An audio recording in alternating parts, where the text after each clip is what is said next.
The winner is Julie Andrews, Mary Poppins. Thank you very much for this lovely honor. She won Oscars. The shocking affair began on a movie set in 1965. She was married, he was married, and their chemistry was explosive. When gossip began swirling about their secret hotel meetings, studio bosses threatened to destroy them both. Julie Andrews chose silence, until now. The Sound of Music star finally reveals the forbidden romance that cost her everything. Born in 1935 in the small English town of Walton-on-Thames, Julie's life was complicated from the very beginning. Her mother, Barbara, had an affair with a family friend, and Julie was the result. For years, she believed another man was her father and only discovered the truth at age 15, a secret she kept until revealing it decades later in her autobiography. When World War II began, her family fell apart. Her parents separated and remarried, and Julie bounced between households, sometimes living with her biological father, other times with her mother and new stepfather, Ted Andrews. Life with Ted wasn't easy. He drank heavily and overstepped serious boundaries, forcing Julie to lock her bedroom door at night to protect herself. They lived in a poor part of London, struggling to get by. Julie later said those war years were among the darkest of her life. But even in that chaos, one light remained: her voice.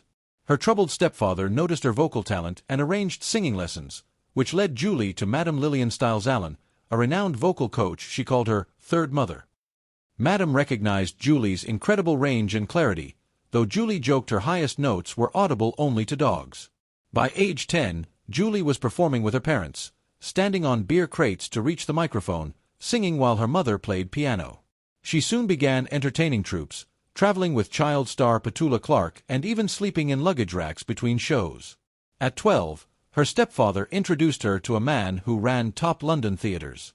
He gave her a chance, and she soared. Her debut came at the London Hippodrome, singing a challenging French opera piece that brought the house down. That night led to a year-long engagement, where she performed skits with balloon comedian Wally Bogue, wowing crowds with her voice. At 13, Julie became the youngest soloist ever to perform at the Royal Variety Show in front of the King and Queen. From there, her rise was rapid. She appeared on radio, television, and in children's plays like Jack and the Beanstalk and Cinderella. Her first film was a voice role in an Italian cartoon, The Singing Princess, but her eyes were set on bigger dreams. At 19, she debuted on Broadway in The Boyfriend, landing the lead role of Polly Brown. It was British actress Hattie Jacques who had recommended her, a gesture Julie never forgot. Accepting the role meant leaving her family and financial responsibilities behind in England, a terrifying leap. But her father urged her to go, and that choice changed everything. Her performance wowed critics and audiences alike, earning her the Theatre World Award and setting her on a new path. Among the impressed were Broadway legends Alan J. Lerner and Frederick Loewy, who cast her as Eliza Doolittle in My Fair Lady. At just 20, Julie became a sensation. Her transformation from Cockney flower girl to refined lady showcased her acting and vocal brilliance. The show was a Broadway juggernaut, spawning a hit cast album and transferring successfully to London's West End. In 1960, she starred in Camelot alongside Welsh actor Richard Burton. Sparks flew on stage and off. Julie later admitted to being strongly attracted to him. Though he initially kept things professional, when Burton eventually made a move, Julie shocked even herself by snapping back with a curse, what she humorously described as Mary Poppins let fly. Their chemistry only intensified on stage. The show initially struggled but surged in popularity after a performance aired on The Ed Sullivan Show, running for 3 years. Burton won a Tony, and Julie earned another nomination. One very important viewer took notice: Walt Disney. He watched Julie in Camelot and instantly knew she was his Mary Poppins. But before she could take on that role, heartbreak struck. Warner Brothers was adapting My Fair Lady into a film, and despite originating the role on stage, Julie was passed over for the more famous Audrey Hepburn. It stung, especially since Hepburn couldn't sing and had to be dubbed. Julie later quipped that if she'd been asked to sing for Audrey's voice, she'd have spat in their eye. But losing My Fair Lady opened the door to Mary Poppins. Disney offered her the role after seeing her in Camelot and even waited when she said she was pregnant. He believed in her completely, even renting a house in Los Angeles for her family. When Mary Poppins premiered in 1964, it was a smash hit, grossing over $44 million in the U.S. alone. At the 1965 Oscars, it triumphed. Julie won Best Actress while Hepburn wasn't even nominated. With cheeky grace, Julie thanked Jack Warner, the executive who'd rejected her. Ironically, Mary Poppins earned more than My Fair Lady, despite costing far less. Julie had officially arrived. Then came The Sound of Music in 1965. It was more than a hit, it was a phenomenon, grossing $286 million worldwide. As Maria Von Trapp, the spirited nun who restores music and joy to a grieving family, Julie became a global icon. The film's opening shot, her twirling on a mountaintop, became cinematic legend, though filming it meant being repeatedly knocked over by a helicopter's wind. The movie won 5 Oscars, including Best Picture, and Julie became Hollywood's Golden Girl. But with success came a new challenge. She was being typecast as the perfect singing nanny. And Julie knew she needed to break free from the mold. In 1964, Julie Andrews chose a dramatically different role in the Americanization of Emily, a dark World War II drama where she portrayed a British widow opposite James Garner. For the first time, she wasn't singing, she was purely acting, and she proved her versatility. She followed this with Alfred Hitchcock's Torn Curtain in 1966, a Cold War spy thriller co-starring Paul Newman.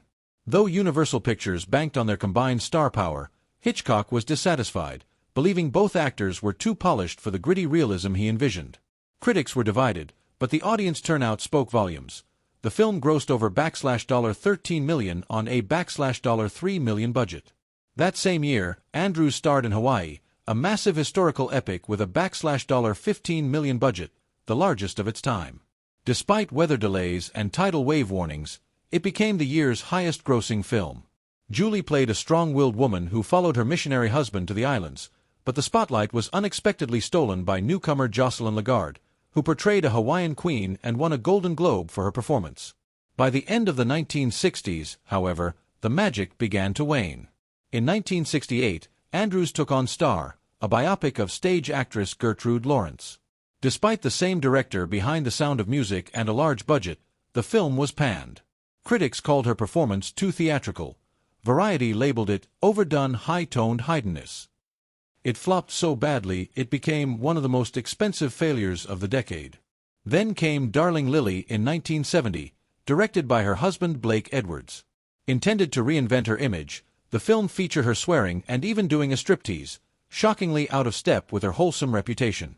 Audiences didn't embrace the change, and the $25 million movie bombed. Despite receiving Golden Globe nominations for both flops, her box office appeal was in question. In 1972, she pivoted to television with the Julie Andrews Hour, a variety show filled with music, comedy, and guest stars. ABC had so much faith in her they signed a 5-year deal. Though critics praised her charm and range, the ratings didn't follow. It was cancelled after 1 season.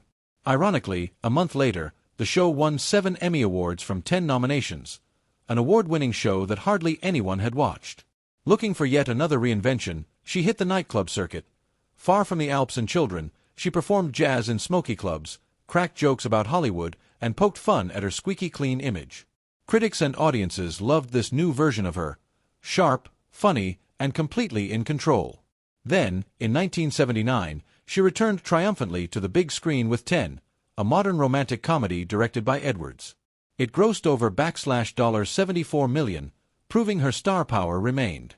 In 1981's S.O.B., she shocked audiences by appearing topless, an intentional move to burn the old image and forge a new identity. But the real turning point was Victor/Victoria in 1982, where she played a struggling singer pretending to be a man who pretends to be a woman to land a gig.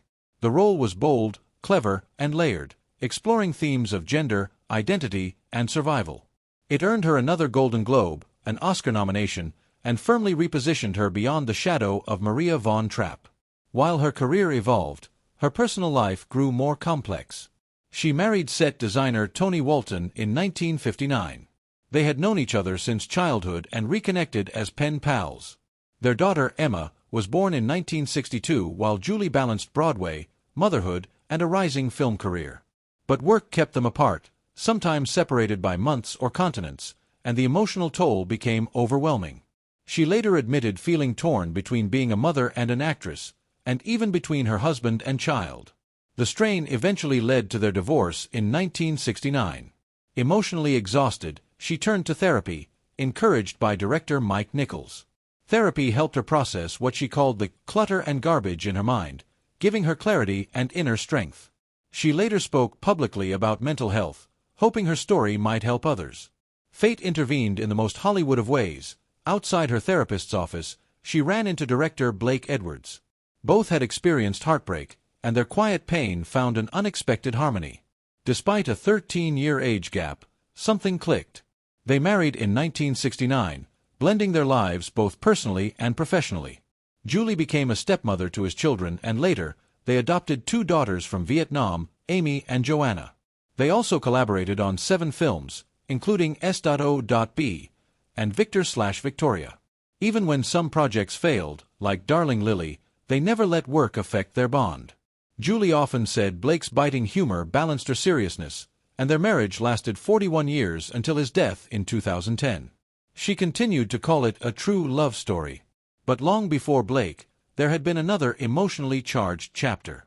In 1960, during her Broadway run in Camelot, Julie starred opposite Richard Burton. Their onstage chemistry was undeniable, and offstage things were complicated. She was married, but cracks were beginning to show. Burton was intense, magnetic, and difficult to ignore. Julie admitted feeling tempted, but she never acted on it, choosing professionalism and loyalty. That discipline likely saved her from deeper heartache. Then came The Sound of Music in 1965. She starred as Maria opposite Christopher Plummer. Their on-screen chemistry was magical, and behind the scenes, they quietly nursed mutual crushes. Both were enduring personal struggles. Yet despite their closeness, nothing romantic happened. Plummer would later joke they should have had a smashing affair, but life, children, and timing got in the way. Instead, they built a deep and enduring friendship. Julie credited him with keeping The Sound of Music grounded and never overly sweet.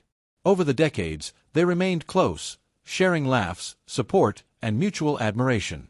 When Plummer passed away in 2021, Julie described their bond as a great friendship that lasted until the end. Life changed, and so did Julie Andrews' career. The 1980s brought new challenges. In That's Life, 1986, she played a singer facing the possibility of cancer, a role that hit close to home, as doctors had discovered a lesion on her throat around the same time. The film explored themes of aging, relationships, and the fear of the unknown. That same year, she starred in Duet for One, portraying a renowned violinist diagnosed with multiple sclerosis. The story was raw and emotional, and it gave her the opportunity to act alongside Liam Neeson, whose intense performance added depth to the film. Both roles earned her Golden Globe nominations, proving that Andrews was far more than just a musical star. By the 1990s, she began exploring television. In 1992, she starred in the sitcom Julie, playing a TV personality who moves to a small town after marrying a veterinarian. The show was directed by her husband Blake Edwards, but it struggled to find an audience and was cancelled after just 7 episodes. Despite this setback, Andrews found success elsewhere. Julie Andrews, The Sound of Christmas, 1987, won 5 Emmy Awards. In 1989, she reunited with Carol Burnett for Julie and Carol, Together Again, and in 1990, she performed in Julie Andrews in concert, reminding everyone of her enduring star power. After 30 years away from Broadway, Andrews made a triumphant return in 1993 with Putting It Together, a Stephen Sondheim review about relationships and regrets. Though it was a small off-Broadway production that ran for only 59 performances, it marked an important comeback. 2 years later, she starred in the Broadway adaptation of Victor/Victoria, playing Victoria Grant, a woman pretending to be a man performing as a female impersonator. The show became a massive success, running for over 700 performances. That same year, she was nominated for a Tony Award for the role, but when she discovered she was the only cast member nominated, she made the bold decision to reject the nomination. It wasn't out of pride or bitterness. She simply believed the entire cast deserved recognition. This rare act in Broadway history revealed her humility and deep sense of integrity. In 2001, Andrews returned to Disney after 37 years with The Princess Diaries, where she played Queen Clarice Rinaldi, a royal grandmother guiding her awkward granddaughter, played by Anne Hathaway. Director Gary Marshall cast her without an audition, knowing she was perfect for the role. This was her first Disney film since Mary Poppins, 1964, for which she won an Academy Award. Her performance brought warmth and humor, making Queen Clarice one of her most beloved roles. She mentored Hathaway on set, though she insisted Hathaway needed little guidance. The film was a commercial success, grossing $165 million worldwide.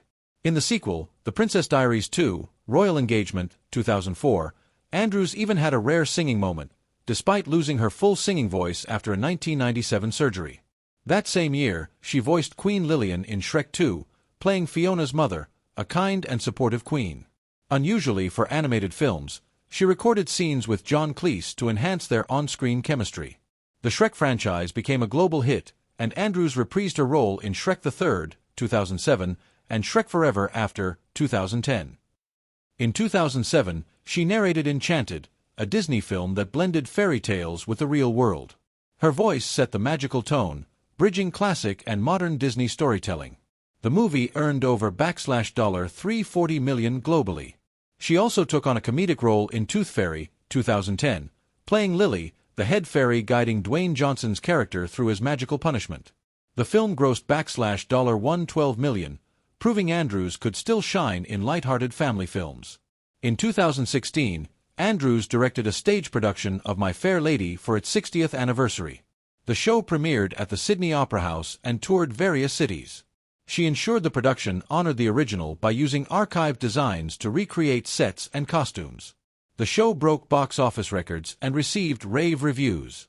In 2017, she co-created and hosted Julie's Green Room, a Netflix educational series teaching children about the performing arts. The show featured celebrity guests like Alec Baldwin and Idina Menzel and was co-produced with her daughter, Emma Walton Hamilton, making it a true family project. The series earned 2 Daytime Emmy nominations. Julie Andrews had a voice that felt like magic. Her 4-octave soprano made Mary Poppins and The Sound of Music unforgettable. But by 1995, while performing Victor/Victoria on Broadway, her voice began to strain. What started as minor hoarseness became persistent. In 1997, doctors found a lesion on her vocal cords. Some called it non-cancerous nodules, others a benign polyp. Either way, years of singing had taken a toll. Doctors urged rest, but Andrews wanted a lasting solution. In June 1997, she underwent what was supposed to be a routine surgery at Mount Sinai Hospital in New York. Instead, it changed her life forever. The procedure left her with permanent scarring on her vocal cords. The scar tissue stopped them from vibrating properly. Her clear, powerful voice was gone. Even speaking became difficult. At that time, vocal cord surgeries lacked advanced techniques. Some used forceps, others lasers, both carrying high risks of scarring. Andrews later said she had never been fully warned of the dangers. In 1998, her husband Blake Edwards went public, confirming what she had feared most: she would never sing again. Losing her voice felt like losing a part of herself. In December 1999, she took legal action, filing a malpractice lawsuit against Mount Sinai Hospital and the 2 surgeons, claiming they failed to disclose the real risks and had ruined her ability to perform. The case was settled privately in September 2000 for an undisclosed sum. But no settlement could undo the damage. From 2000 onward, Andrews underwent multiple treatments and 4 more surgeries with Dr. Stephen Zeitels at Massachusetts General Hospital. These improved her speaking voice somewhat, but her singing voice never returned. By 2002, she shifted focus to helping others. She supported new research into vocal restoration, working with experts at MIT and Harvard Medical School. Scientists were exploring laser technology and tissue engineering in hopes of healing damaged vocal cords. Andrews hoped that even if she couldn't be helped, someone else could. Through it all, she refused to disappear. She found a new passion in writing. Together with her daughter Emma, she co-wrote a series of children's books. Yet, no matter how much she accomplished, the loss of her voice remained with her. She has spoken about it openly, calling it one of the greatest heartbreaks of her life. Though Julie Andrews may have lost her ability to sing, her legacy is eternal. The world will never forget her voice.